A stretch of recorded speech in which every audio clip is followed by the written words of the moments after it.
회로 이론에 의해 두 번째 강의를 시작하겠습니다. 1.2절은 저항의 특성을 설명하는 오음의 법칙이 그 내용입니다. 저항값이 R인 저항이 있고 그 양단의 전압을 V라 하고 저항을 통해서 흐르는 전류를 I라고 할 때 전압과 전류는 서로 비례 관계가 성립합니다. 이 그래프에 보이는 바와 같이 V와 I를 그래프로 표현할 때 직선 관계가 성립하고요.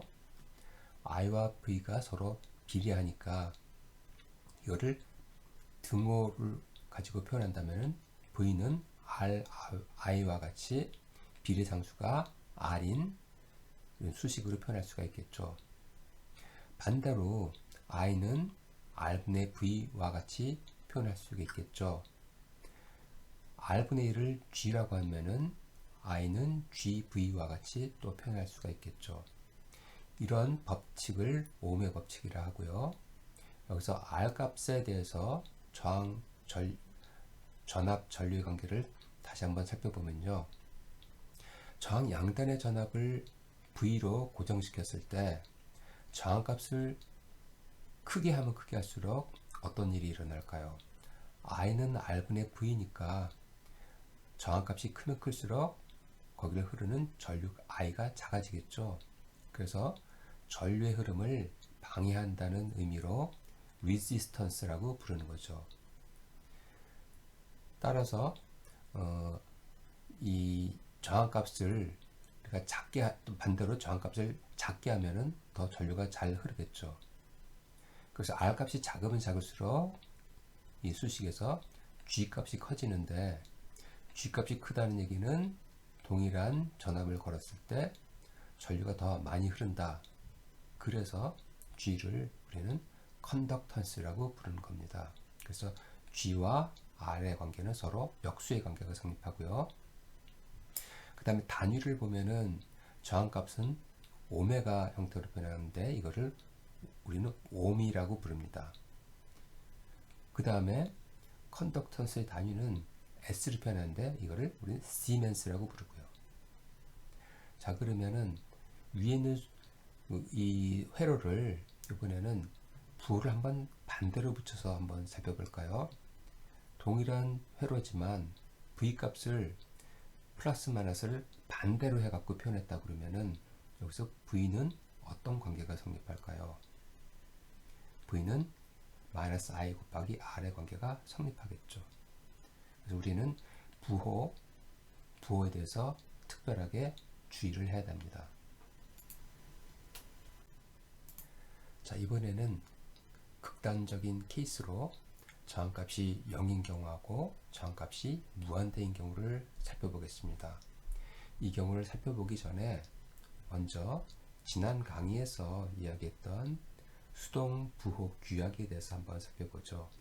수동 부호 규약이란 에너지를 소비하는 소자를 기준으로 전류가 흐르는 방향으로 전압 강하가 떨어지는 것을 그런 방식으로 표기하는 방법입니다. 다시 말해서 이 그림에서 전류가 오른쪽으로 흐르는데요. 오른쪽으로 흐르는 방향으로 오른쪽으로 전류가 흐르면서 전압이 V만큼 떨어진다는 겁니다. 다시 말해서 전위가 B점의 전위보다 A점의 전위가 더 높다는 거죠. 높은 곳에서 낮은 곳으로 V만큼 전압이 떨어지는 방향으로 전류가 흐른다는 겁니다. 그래서 V는 VA와 VB의 전위차인데 그게 바로 RI와 같이 표현되는 거고요. 만약에 2번처럼 전류 방향이 오른쪽에서 왼쪽으로 흐르는데 반대로 왼쪽에서 오른쪽으로 플러스 마이너스로 이렇게 표현했다. 다시 말해서 전류가 흐르는 방향으로 전압 상승이 일어나는 것처럼 그림을 그려줬죠. 이 경우에 V는 얼마만큼 전압 상승이 일어나냐? 마이너스 RI만큼의 전압 상승이 일어난다. 다시 말해서 마이너스 값만큼의 전압 상승이 일어나니까 결국 B가 A보다 더 전위가 더 높다는 뜻이 되겠죠. 자, 그러면 이번에는 다시 극단적인 케이스로 케이스를 살펴보죠. R 값이 0이다 라는 얘기는 V는 RI인데 I가 0이니까 V가 0이 되겠죠. V가 0이 된다는 얘기는 A와 B 외에 전위차가 없다는 얘기죠. 그러니까 B점의 전위나 A점의 전위랑 똑같다는 겁니다. 그러니까 바로 그냥 이어줄 수 있다는 얘기죠. 이런 경우를 우리는 회로가 쇼트 됐다고 부릅니다. 쇼트 서킷 또는 단락 회로라고 부릅니다. 다시 말해서 단락됐다는 얘기는 두 점이 단락됐다는 얘기는 두 점 간의 전위차가 0이다 또는 전압이 0이라는 뜻이죠. 예를 들어서 이렇게 오른 저항이 있던 부분을 저항값을 0으로 해서 쇼트 시켰다. 그런데 외부에서 전압을 배터리로 V볼트만큼 걸어줬다. 그러면 어떤 일이 일어날까요? I는 R분의 V인데 R이 0이 되니까 I는 무한대에 가까운 값이 되겠죠. 그러니까 무한대만큼의 전류가 흐르니까 이 경우에는 다 회로가 타버리겠죠. 근데 실제로는 이런 상황이 벌어지지 않습니다. I가 무한대가 되진 않는데 그 이유는 실제 상황에서는 이렇게 선이 저항이 0이 아니라 조금이라도 저항이 있기 때문에 I가 무한대 되지는 않지만 굉장히 큰 값이 됩니다. 자, 이번에는 R 값이 무한대인 케이스를 살펴보죠. R 값이 무한대라는 얘기는 G가 컨덕턴스가 0이라는 얘기랑 똑같죠. I는 R분의 V인데 R이 무한대니까 I가 0이 되겠죠. I가 0이 된다는 얘기는 전류가 흐르지 못한다는 얘기죠. 그러니까 여기 저항이 있었는데 저항을 무한대로 했다는 얘기는 I가 0이 되는데 전류가 흐르지 못하니까 끊어진 거나 똑같죠. 그래서 이런 경우는 오픈 서킷 또는 개방 회로라고 부릅니다.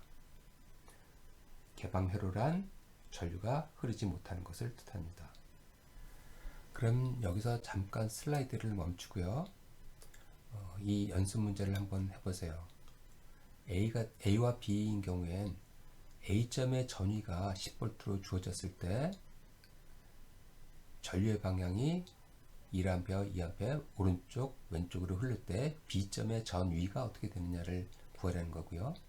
C와 D인 경우에는 A점의 전위와 B점의 전위가 그림처럼 주어졌을 때 C는 왼쪽에서 오른쪽으로 얼마만큼의 전류가 흐르느냐를 물어본 거고요. D는 왼쪽에서 오른쪽으로 2A가 흐른다면은 이 저항값이 얼마여야 되느냐를 묻고 있습니다.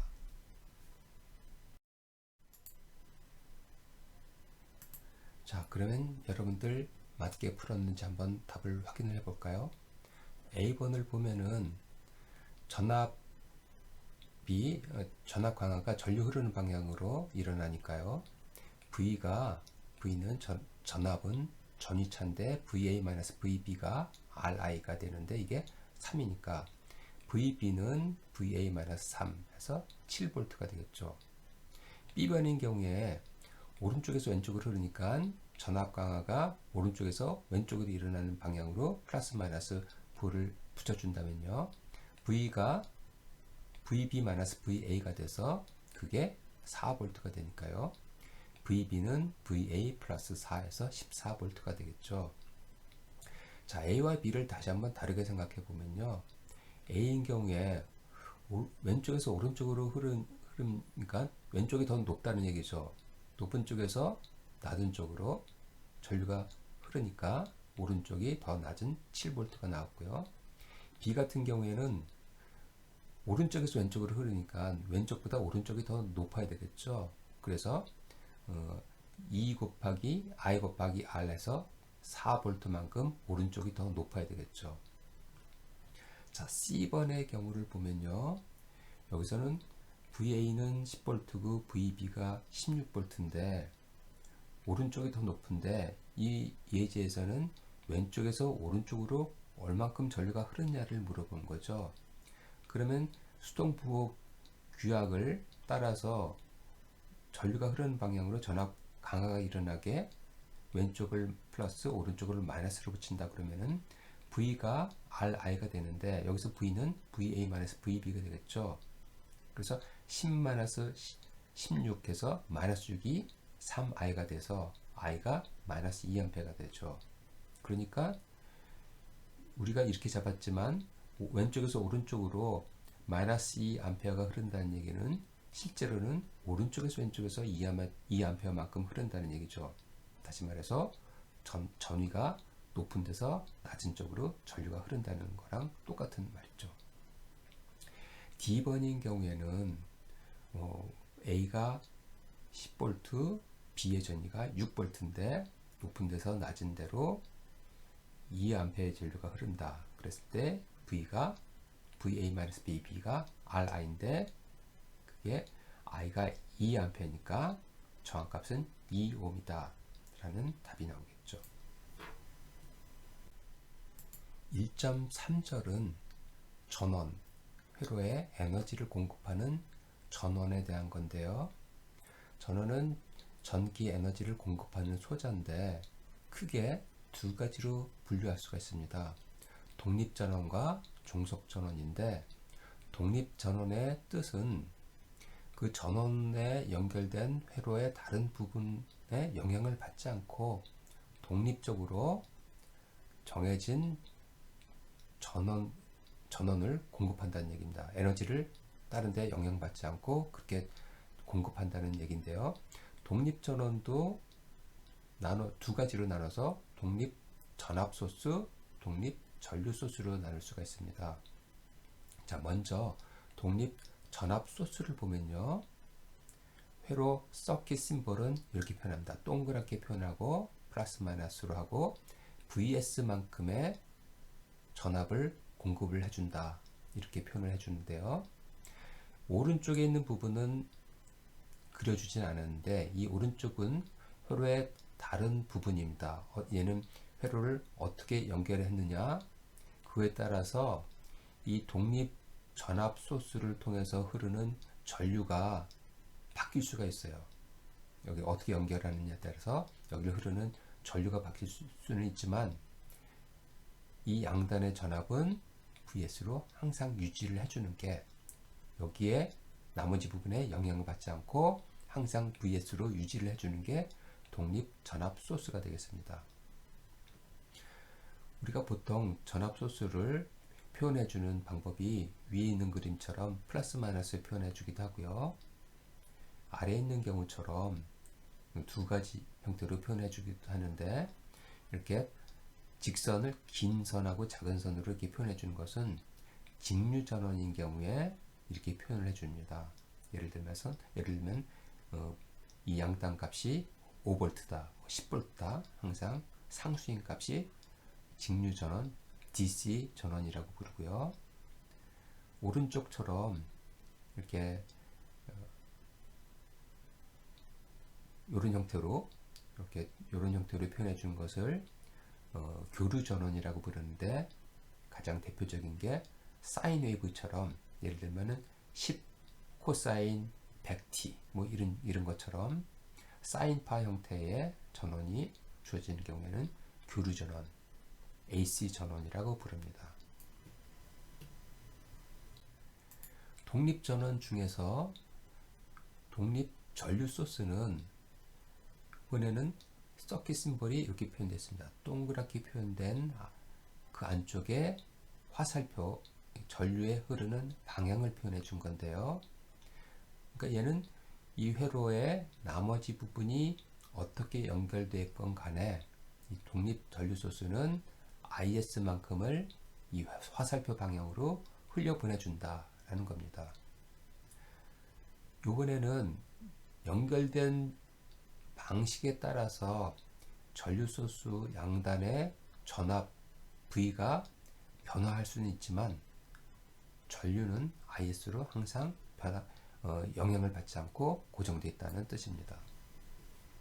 자, 이번에는 종속 전원인데요. 종속 전원 디펜던트 소스도 독립 전원과 같이 두 종류가 있습니다. 종속 전압 소스와 종속 전류 소스로 크게 분류할 수 있는데요. 이 경우에는 회로 내의 다른 소자에 흐르는 전류나 또는 그 소자에 걸리는 전압에 영향을 받는다는 뜻입니다. 항상 정해진 게 아니라. 그래서 종속전원인 경우에 서킷 심볼을 보면은 아까 독립전원인 경우에 동그라미로 표현했는데 종속전원인 경우에는 마름마 형태로 표현해 주는데요. 종속 전압 소스인 경우에는 플러스 마이너스 VS라고 표현해 주고요. 그 다음에 종속 전류 소스일 때는 화살표 방향으로 화살표를 나타내고 IS 뭐 이런 형태로 표현을 해줍니다. 자, 그러면은 종속 소스인 경우에 볼티지 소스일 수도 있고 커런트 소스라고 할 수도 있다고 그랬는데요. 또 좀 더 세분을 하면은 또 네 가지 타입으로 나눠줄 수가 있습니다. 이 다른 회로 내의 다른 전압 전류 관계에 의해서. 자, 예를 들면은 VC, VS는 볼티지 컨트롤드 볼티지 소스인데요.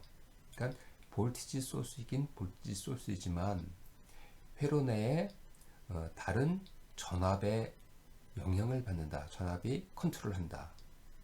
그래서 이 VS는 회로 내에 다른 전압 VX의 A배가 됐다. 뭐 이런 경우에는 볼티지 컨트롤드 볼티지 소스가 되는 거고요.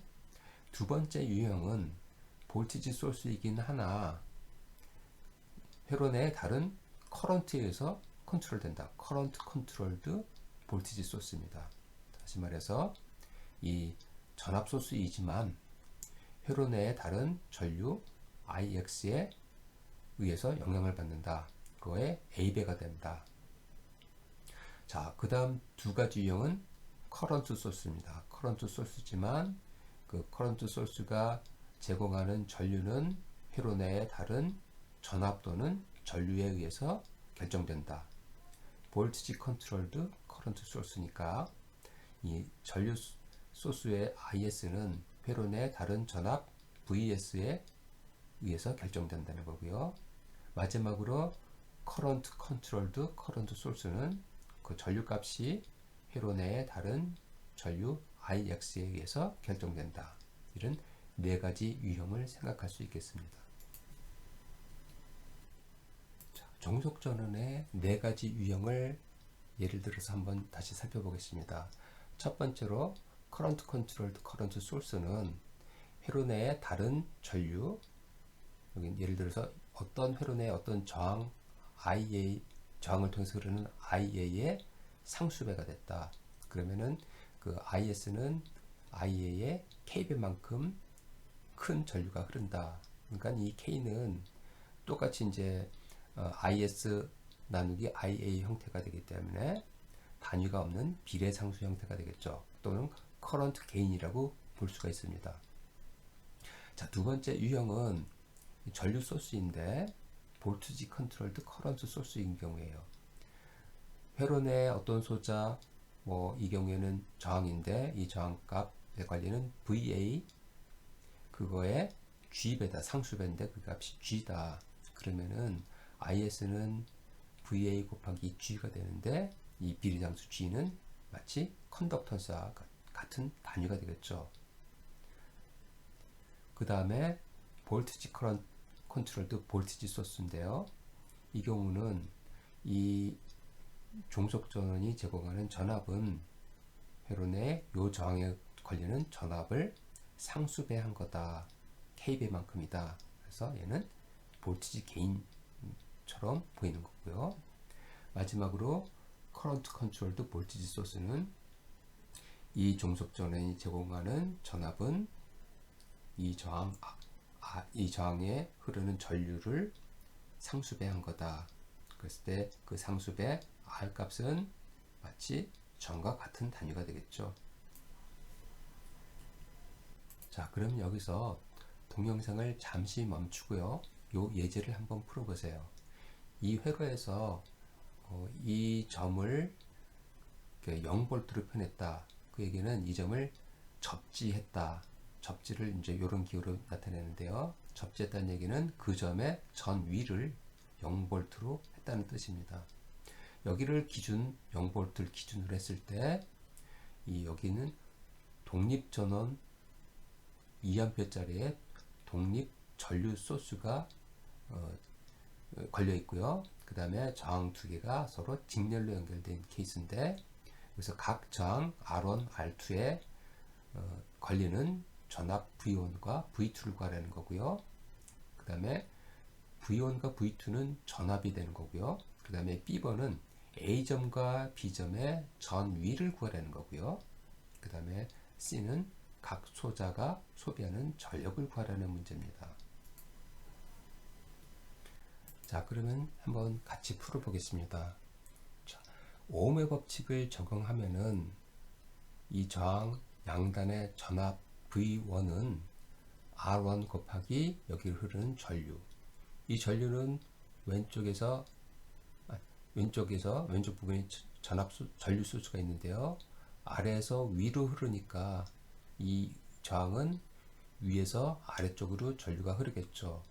그래서 전류가 흐르는 방향으로 전압 강화 V1이 일어났는데, V1은 R1 곱하기 I가 되겠죠.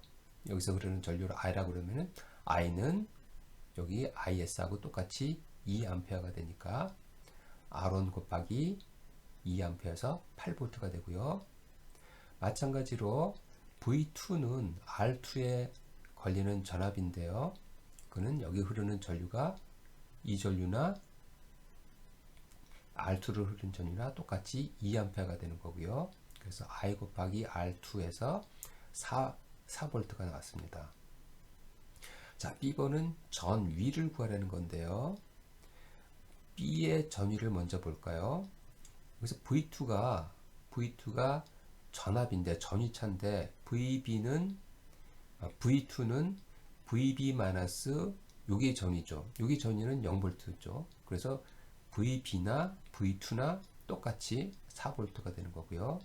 자, 이번에는 V1이라는 것은 VA-VB니까 VA는 VB 플러스 V1이라고 볼 수가 있겠죠. 그래서 VA는 VB 플러스 V1인데, VB가 좀 전에 거기를 4V였어요. 그래서 4V 플러스 A번에서 구한 8V에서 12V가 되는 거죠. 자, C번은 소비 전력을 구하라는 건데요. 우리가 사실 아직 전력 구하는 것은 하지 않았으니까 나중에 이 문제를 좀 더 다루기로 하겠습니다. 자, 다른 예제로 이번에는 독립 전압 소스와 저항 두 개가 서로 병렬로 연결된 케이스네요. 이 경우에 A점과 B점의 전위를 구하고, 그 다음에 2오hm 저항하고 3오hm 저항에 흐르는 전류를 구하라는 문제입니다. 잠시 동영상을 멈추고 한번 풀어보세요.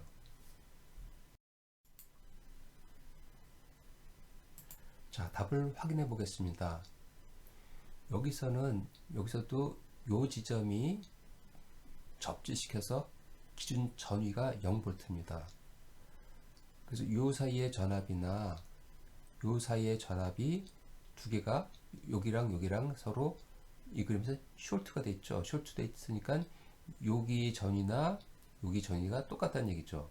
그래서 VA 전위나 VB의 전위나 동일하게 되는 거고요.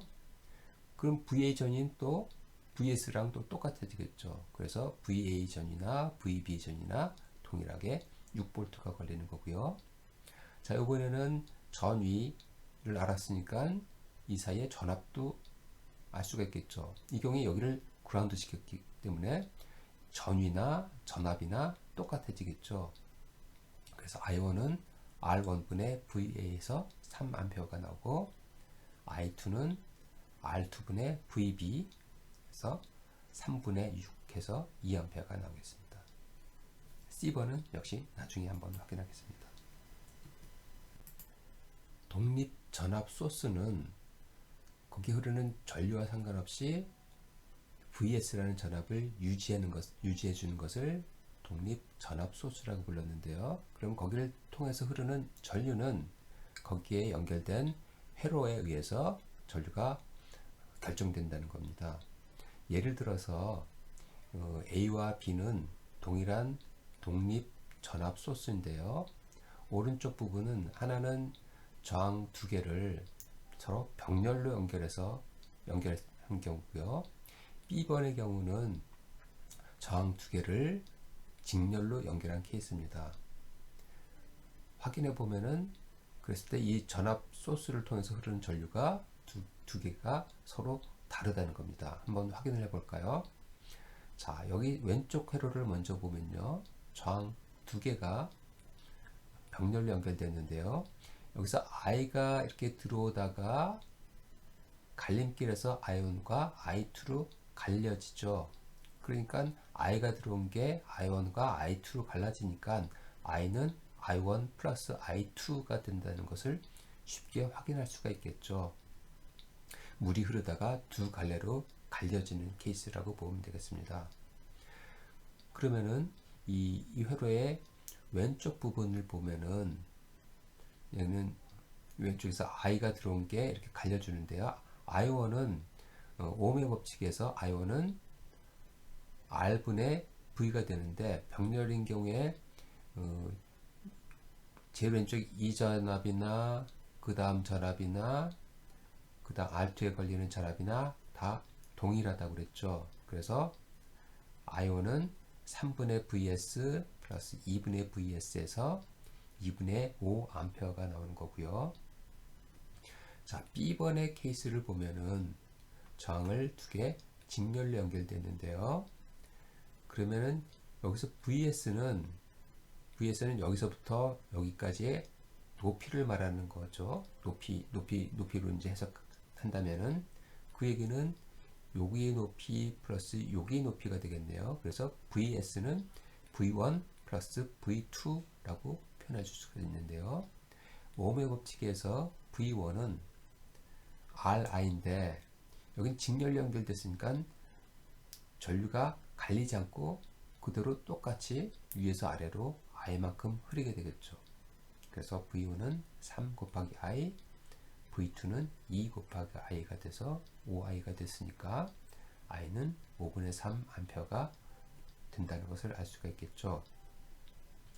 만약에 R1, R2 저항값을 똑같이 2ohm으로 했다 그러면은 I는 여기서 3 대신에 2로 바꿨다 그러면요. 그러면은 3A가 된다는 것을 확인할 수가 있겠죠. 자, 그러면은 오른쪽 회로는 어떻게 될까요?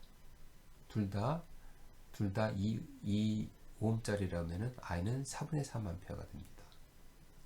따라서 동일한 독립 전원이지만 저항을 두 개를 직렬로 연결된 거랑 병렬로 연결됐을 때 보면은 병렬로 연결했을 때가 전류가 더 많이 흐른다는 것을 확인할 수가 있겠네요. 마치 저항 두 개가 병렬로 연결된 케이스는 저항은 뭐라고 그랬죠? 전류가 흐르는 것을 좀 방해하는 거죠. 방해하는 것을 서로 직렬로 연결했으면은 여기 물이 낮은 데서 높은 데서 끌어올렸는데 흐르는 것을 더 많이 못 흐르게 하는 데 비해서 여기 병렬 연결됐다는 얘기는 물을 두 갈래길로 나눴다는 얘기죠. 두 갈래길로 나눠서 흘려보내면 직렬 연결된 것보다 더 많은 전류가 더 많은 물이 흐르게 할 수 있다. 이런 것처럼 해석할 수가 있는 거고요. 또 한 가지 우리가 살펴볼 것은 여기서 이 저항 같은 경우에는 물이 높은 데서 낮은 데로 떨어지면서 그러니까 위치 에너지가 높은 데서 낮은 데로 떨어지는 방향으로 물이 흐르는 거죠. 전류도 똑같이 높은 점 위에서 낮은 점 위로 전류가 흐르는 데 비해서 전원인 경우에는 위치 에너지가 낮은 쪽에서 높은 쪽으로 전류가 흐르는 거죠. 그렇죠? 그래서 이 저항은 에너지를 소비하는 소자, 전원은 에너지를 공급하는 소자. 에너지를 공급하는 소자는 전압 상승이 일어나는 방향으로 전류가 흐르는 거고요. 에너지 소비하는 소자는 전압이 강하게 일어나는 방향으로 전류가 흐른다. 이렇게 이해를 하면 되겠습니다. 자, 이번에는 독립전류원에 대해서 살펴보죠. 독립전류원은 거기에 걸리는 전압과 상관없이 일정한 정해진 전류를 유지해 주는 게 독립전류원이라고 했습니다. 그럼 독립전류원의 양단에 걸리는 전압은 연결된 회로에 따라서 달라질 수 있다는 얘기고요. 예를 들어서 A와 B 같은 경우를 살펴보죠. A와 B는 동일한 전류를 흘려보내는 전류 소스인데 거기에 걸리는 전압은 달라질 수 있다는 얘기예요. 똑같은 저항이지만 직렬로 연결된 케이스랑 병렬로 연결된 케이스가 전압이 서로 달라질 수 있다는 얘기인데요. 여기서 동영상을 잠시 멈추고 한번 전압값을 두 케이스에 대해서 한번 구해보세요. 자, 그러면 답을 한번 확인해 볼까요? 첫 번째 케이스는 저항 두 개가 직렬로 연결된 케이스인데요. 이 양단의 전압은, 그러니까 이 높이는 이 높이 V1 플러스 V2의 높이하고 똑같으니까 V1은 V1 플러스 V2인데 직렬로 연결됐으니까 왼쪽 부분에서 아래에서 위로 올라간 전류는 오른쪽 부분에서 위에서 아래로 흐르겠죠. 그래서 V1, V2를 이렇게 표현했다 그러면은 V1은 2 곱하기 IS, V2도 2 곱하기 IS에서 12V가 나오는 것을 확인할 수가 있고요. 그 다음에 병렬 회로인 경우에는 각각의 전압이 똑같은 거죠. 여기 전압이나 여기 전압, 그 다음에 R2에 걸리는 전압이 다 동일하게 될 거고요. 그래서 V는 R1 곱하기 I1, R2 곱하기 I2 이런 형태가 되겠죠. V가 다 똑같으니까. 그 다음에 이 IS가 들어가서 I1과 I2로 갈려지니까 각각을 한번 구해보면요. I1은 R1분의 V, 그래서 2분의 V가 되고요. 얘도 마찬가지로 2분의 V가 되는 거고요. 그래서 IS가 3A로 주어졌는데 그게 I1 플러스 I2가 되니까 이 두 개 2분의 V, 2분의 V를 더해서 V가 돼서 V가 3V가 되는 것을 확인할 수가 있겠습니다.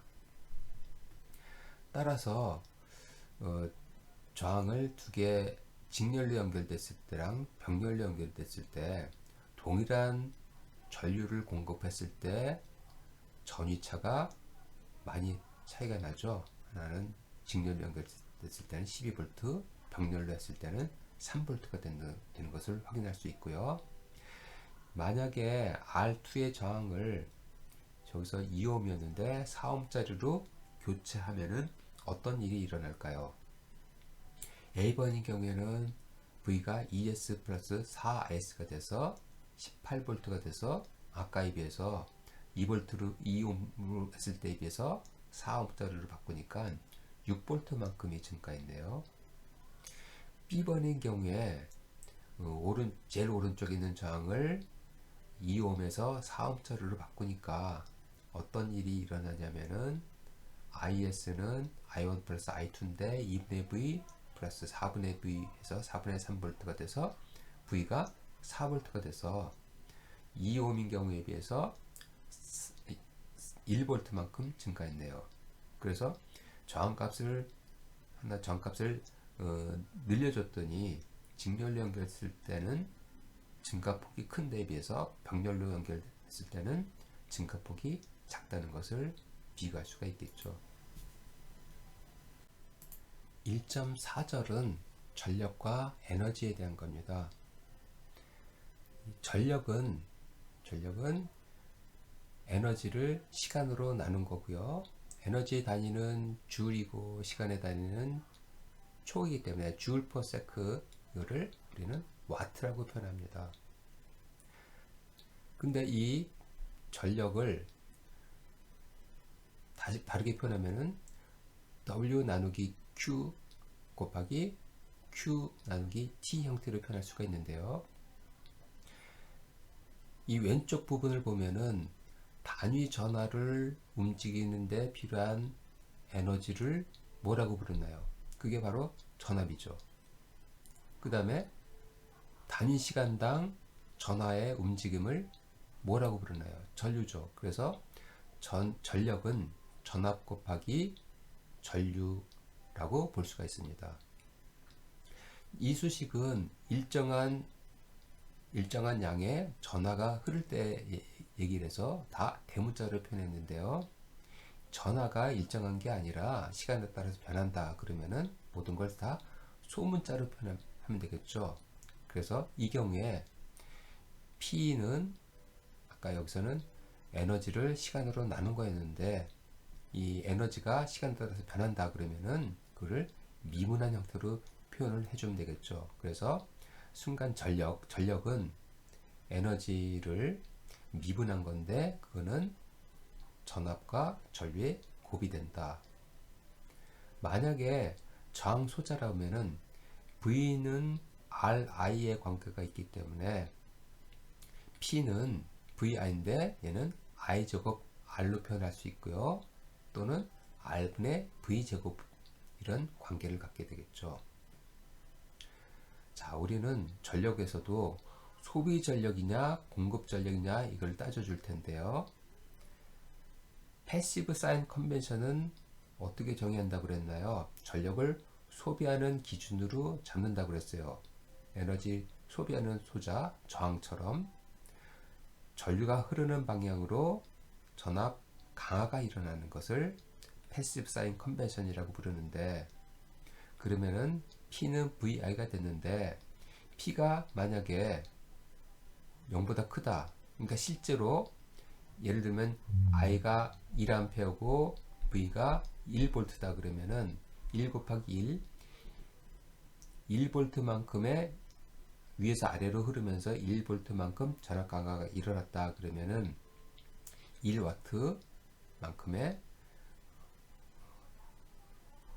전력이 소비됐다고 얘기하는 거고요. 그 경우에는 수동 소자라고 얘기하고, 반대로 1V만큼 떨어지는데 I가 만약에 마이너스 1이다 그러면은 마이너스 1W가 되는 거죠. 그럼 실제로 I가 위에서 아래로 마이너스 1A가 흐른다는 얘기는 실제로는 아래에서 위로 1A가 흐른다는 얘기죠. 그래서 P가 마이너스 값이면은 그는 전력을 공급하는 소자인 거죠. 전원처럼. 그래서 이 경우에는 능동 소자로 부르는 거고요. 전력을 소비하는 소자는 수동 소자라고 부르는 겁니다. 그래서 전력을 봐서 0보다 크다 그러면은 수동 소자, 소비 전력이 P가 0보다 작다 그러면은 능동 소자가 되는 거고요. 참고로 우리 교재에서 연습 문제 중에서 뒤에 답이 나온 게 있는데 답이 좀 틀린 게 있다는 것을 참고해 주기 바랍니다. 자, 이 그림을 보면은 에너지 소스하고 에너지 소비하는 저항이 연결되어 있는 회로인데요. VS만큼 전압 소스네요. 독립전원이고요. 그 다음에 왼쪽에서 오른쪽으로 I만큼의 전류가 흐르는데 그게 0보다 크면은 이 저항은 전류가 흐르는 방향으로 전압 강화가 일어나고요.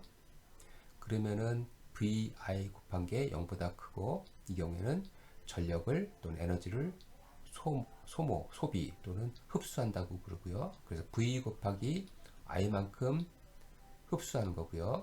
소비하는 거고요. 그 다음에 왼쪽 숫자를 보면은 오른쪽으로 I가 흐른다 그러면은 이 경우에는 이쪽 방향으로 마이너스 I만큼 흐르는 거죠. 그러면은 이 소스가 소비하는 전력을 본다면 어떻게 되나요? 플러스에서 마이너스, 전류가 전압이 강화하는 방향으로 전류가 흐른다 그러면은 I가 마이너스가 되겠죠. 그렇죠? 그래서 V 곱하기 마이너스 I 한 게 0보다 작기 때문에 얘는 이만큼의 마이너스 VI만큼의 에너지를 소비하는 거고요. 근데 이게 0보다 작으니까 실제로는 에너지를 공급하는 겁니다. 여기서 여기 좀 잘못됐는데요. VR만큼 에너지를 공급하는 거고 마이너스 VR만큼 에너지를 소비하는 겁니다. 얘는 반대로 공급하는 게 얼마냐? 그는 마이너스 VI만큼 공급하는 거고요.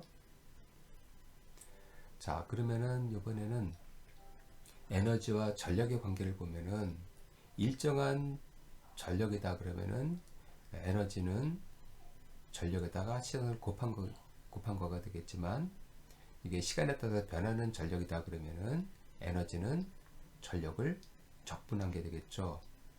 그래서 시간 t가 변수일 때 t라는 시간에서 에너지는 마이너스 무한대부터 시작해서 t까지 전력을 적분한 거다, 이렇게 표현할 수가 있는 거고요. 또 t0부터 t까지 소비한 에너지를 구해라 그러면은 적분 구간을 t0부터 t까지 적분을 하면 되겠죠. 그래서 vi를 곱한 것을 적분을 해주면 되겠습니다. 자, 이 예제에서는 어떤 것이 소스고 어떤 것이 부하냐 이걸 물어보는 거고, 그 다음에 각 소자가 소비하는 전력을 구하라는 건데요. 소스하고 부하의 관계는, 소스는 에너지를 공급하는 거고 부하, 로드는 에너지를 소비하는 소자를 말하는 건데요.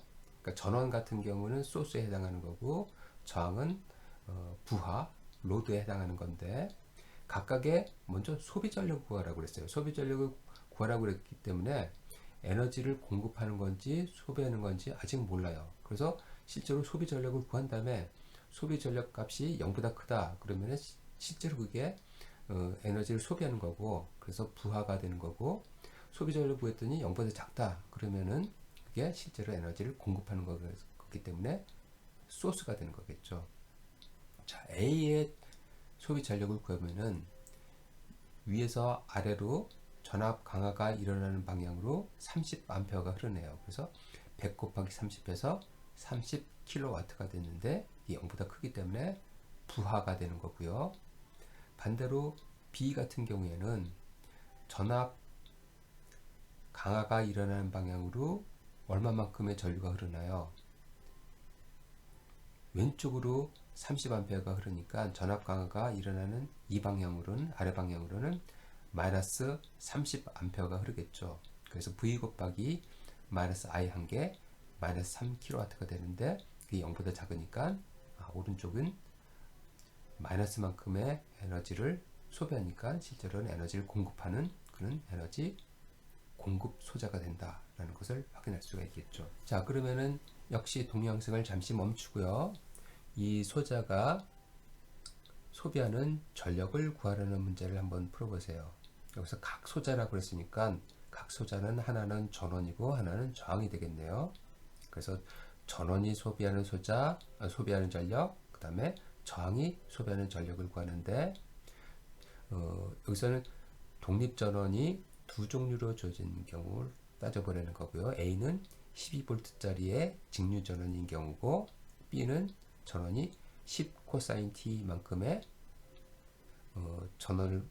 전압을 공급하는 소스일 때를 한번 고려해 보려는 케이스입니다.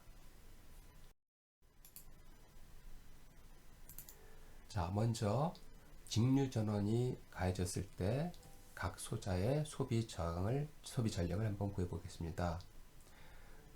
저항이 소비하는 소비 전력은 V 곱하기 I를 전압 강화가 일어나는 방향으로 이렇게 잡았습니다. 소비 전력을 구해야 되니까. 그래서 V를 구해보면은 IR인데 또 I는 R분의 V고요. 그래서 1kΩ이니까 10의 3층분의 12V가 걸렸으니까요. V나 VS나 똑같죠. 그래서 10의 3승분의 12에서 12mA가 흐릅니다. 그래서 소비 전력을 구하면은 V 곱하기 I가 되기 때문에 12 곱하기 12mA에서 144mW가 나왔고요. 또는 저항이기 때문에 저항의 소비 전력은 I 제곱 R 또는 R분의 V제곱이기 때문에 바로 구할 수가 있겠죠. 1kΩ분의 V V하고 VS가 똑같이 12니까요. 1K 원분의 12에 제곱해서 144mW를 바로 구할 수가 있고요. 자, 전원인 경우에는 어떻게 되나요? 전원도 전압이 떨어지는 방향으로 흐르는 전류를 잡아야 되겠죠. 소비 전력을 구하려면은.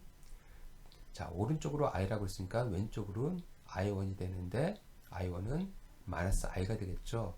그래서 P는 V 곱하기 I1만큼의 소비를 하는데 I1이 마이너스 I니까 마이너스 144mW가 돼서 실제로는 144mW를 공급하는 거라고 볼 수가 있고요. 자, B 경우에는 교류 전원인 경우에요. 교류 전원이지만 똑같은 거죠. 똑같은 방식으로 해서 구해보면은 I는 R분의 V에서 10 코사인 T가 되는 거고요. 밀리암페어.